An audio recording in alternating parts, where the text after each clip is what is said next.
Haleluya, haleluya, haleluya. Shalom alaikum, Shem Hamasiah, salam Aki.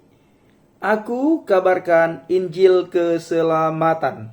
Aki, aku kabarkan Injil keselamatan. Haleluya. Bapak Ibu yang kasih Tuhan, ketemu lagi dengan saya, Evangelis Avraham Effendi Usman. Anaknu Meyuhadim. Kita ini sangat istimewa di mata Tuhan. Saya istimewa, saudara istimewa, dan kita semua adalah orang-orang yang sangat istimewa. Nah, pada kesempatan kali ini Bapak Ibu, saya akan buat video yang saya kasih judul, apakah setan dengan iblis itu sama? Nah, setan adalah malaikat yang memberontak pada Tuhan sehingga dibuang dari surga dan kemudian menghasut umat manusia untuk berbuat dosa, untuk melakukan kejahatan, untuk melakukan kesalahan, untuk memberontak. Nah, maka bila ada di antara kita Bapak Ibu yang kasih Tuhan yang suka memberontak, yang suka mengajak orang untuk melakukan dosa, untuk melakukan kesalahan, untuk melakukan perbuatan-perbuatan yang keji, bisa dikatakan orang itu sudah dirasuki oleh roh setan. Nah, di dalam Alkitab Bapak Ibu, dalam kitab Ibrani atau kitab berbahasa Indonesia, di dalam bagian Perjanjian Lama, kata setan hanya dipakai di 3 kitab. Dan setan bangkit melawan Israel dan membujuk Daud untuk menghitung orang Israel. Di dalam 1 Tawarikh 21 ayat 1. Begitu juga di dalam Ayub 1 ayat 6, di situ dikatakan, pada suatu hari ketika anak-anak Elohim datang menghadap Tuhan, dan setan pun datang di antara mereka. Dalam Ayub 1 ayat 6. Lalu kita melihat dalam Zakaria 3 ayat 1. Di situ dikatakan, dan dia memperlihatkan kepadaku imam besar Yosua yang berdiri di hadapan malaikat Tuhan, dan setan yang berdiri di sebelah kanannya untuk menjadi pendakwanya. Bapak Ibu yang kasih Tuhan dan yang saya kasihi, setan merupakan terjemahan dari kata bahasa Ibrani. Setan itu terjemahan kata dari bahasa Ibrani. Setan yang berarti musuh. Nah, di dalam Perjanjian Baru, iblis disebutkan berusaha membawa manusia jauh dari Tuhan, malah mencobai Yesus Kristus meskipun gagal dan diusir pergi oleh Yesus. Karenanya iblis disebut sebagai musuh atau lawan bagi orang-orang percaya, bagi orang-orang pengikut Kristus, bagi orang-orang yang percaya kepada Yesus, atau lebih dikenal orang Kristen. Kata iblis dalam bagian Perjanjian Baru ini diterjemahkan dari bahasa Yunani. Yang dari bahasa Yunani diabolos. Arti daripada diabolos ini artinya itu pemfitnah atau penghasut, yang dalam bahasa Inggris disebut devil. Nah, diabolos ini Bapak Ibu, kerjaannya di muka bumi ini, ataupun iblis ini, kerjaan dia di muka bumi ini, dia suka memfitnah orang. Dia suka menghasut. Dia tidak senang apabila kita ini hidup dalam keadaan damai. Dia tidak senang kita ini hidup di dalam keadaan tenang. Dia tidak senang kita ini hidup di dalam keadaan tentram, sejahtera. Dan iblis itu tidak akan senang, diabolos itu tidak akan senang ketika melihat orang percaya, melihat orang Kristen bersekutu dengan Tuhan, melihat orang Kristen memuji Tuhan, melihat orang Kristen bernyanyi-nyanyi girang menyanyikan kebesaran Tuhan. Diabolos itu tidak senang.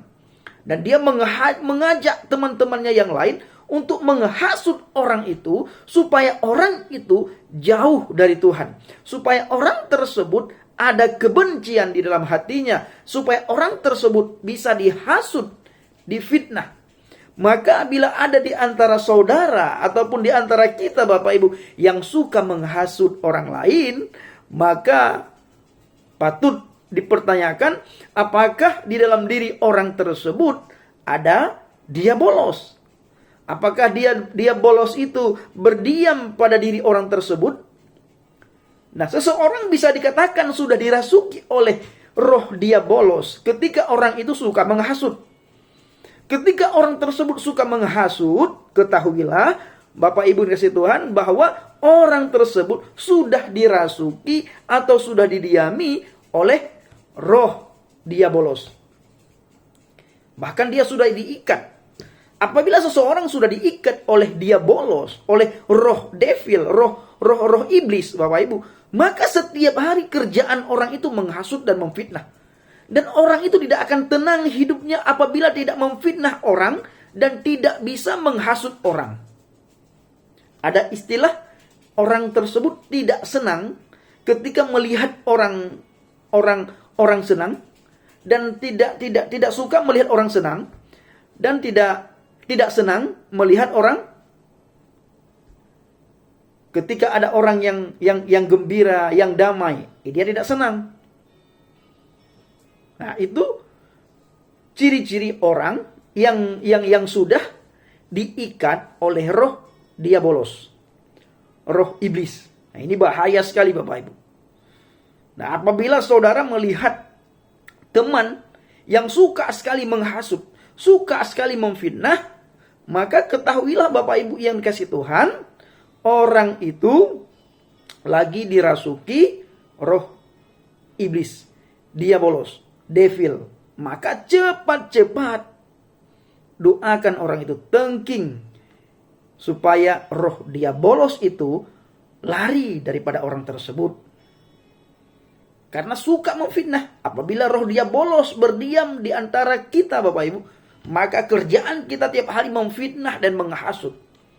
Memfitnah pemerintah, menghasut pemerintah, dan memfitnah pemerintah dan menghasut rakyat untuk benci terhadap pemerintah. Nah, ini juga salah satu orang yang sudah diikat oleh roh diabolos atau devil. Kata lain, iblis. Nah, kerjaan iblis itu Bapak Ibu, dengan kata lain yang saya katakan tadi, senang melihat orang susah dan susah melihat orang senang. Senang melihat orang susah dan susah melihat orang senang. Nah, itulah kerjaan diabolos. Dia datang untuk membinasakan dan mengambil sukacita kita. Itu kerjaan diabolos Bapak Ibu yang kasih Tuhan. Nah, Tuhan menciptakan segala sesuatunya Bapak Ibu dengan baik. Karena Tuhan di dalam kesuciannya tidak dapat menciptakan sesuatu yang berdosa. Jadi ketika iblis atau diabolos yang dulunya adalah malaikat memberontak melawan Tuhan dan jatuh dari surga, di dalam kitab Yesaya 14, Yehezkiel 28, Bapak Ibu bisa melihat sepertiga dari malaikat bergabung dengan pemberontakan ini. Bapak Ibu bisa membaca nantinya dalam Wahyu 12 ayat 3 sampai 4 ataupun sampai ayat 9.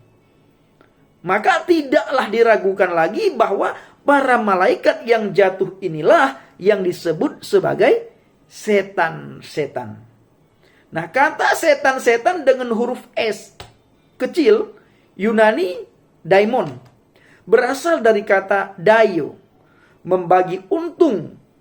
Secara konseptual berarti suatu ilah yang baik atau yang jahat, atau makhluk ilahi, ilah pelindung, suara batiniah. Nah, di dalam Alkitab bahasa Indonesia diterjemahkan dengan setan-setan atau roh-roh jahat.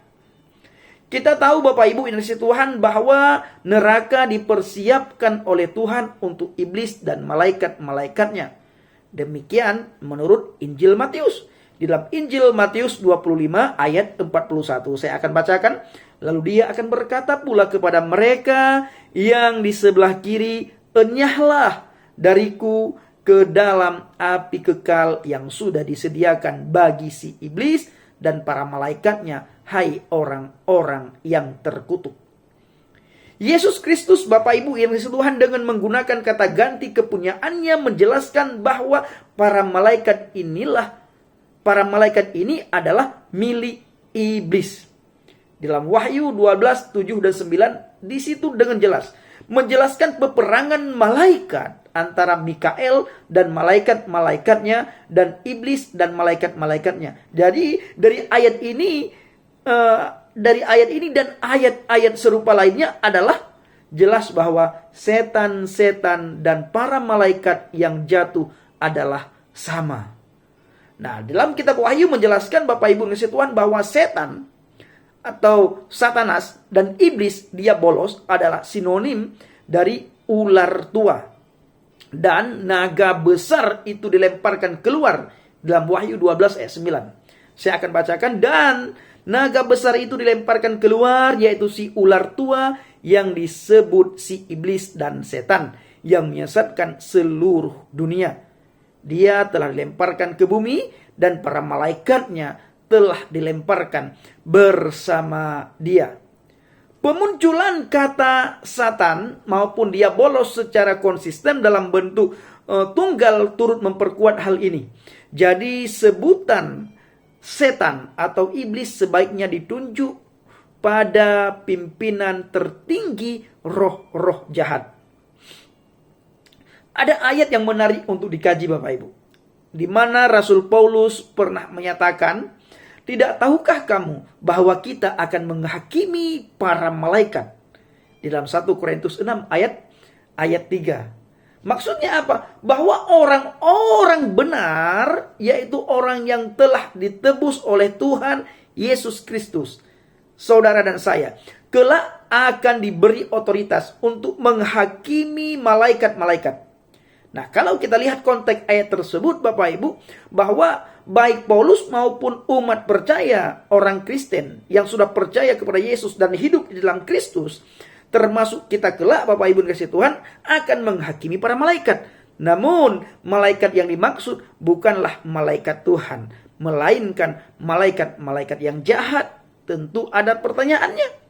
Siapakah malaikat-malaikat yang jahat itu? Jawabnya, setan-setan atau iblis, yaitu para malaikat yang jahat, para malaikat yang jatuh. Nah, kiranya Bapak Ibu dikasihi Tuhan bisa menjadi berkat video singkat ini, dan Bapak Ibu yang dikasihi Tuhan, milikilah hati yang lemah lembut, hati yang baik. Apabila kita merasa diri kita sudah dirasuki oleh diabolos yang saya katakan tadi, maka cepat-cepat datang kepada Yesus, minta ampun, dan perbanyak baca firman, sehingga roh diabolos itu tidak berdiam lama di dalam kita. Karena Alkitab berkata, gelap dan terang itu tidak akan bisa bersatu. Maka dari itu, Bapak Ibu dikasihi Tuhan, mari dekatkan diri kita dengan firman Tuhan, sehingga roh diabolos itu tidak bisa merasuki kita semuanya. Shalom alaikum bisim hamasiah, salam aki. Aku kabarkan Injil keselamatan. Bapak Yahweh bisim Adonai Yesua hamasiah, Waruah Kudus memberkati saudara dan saya. Haleluya, amin.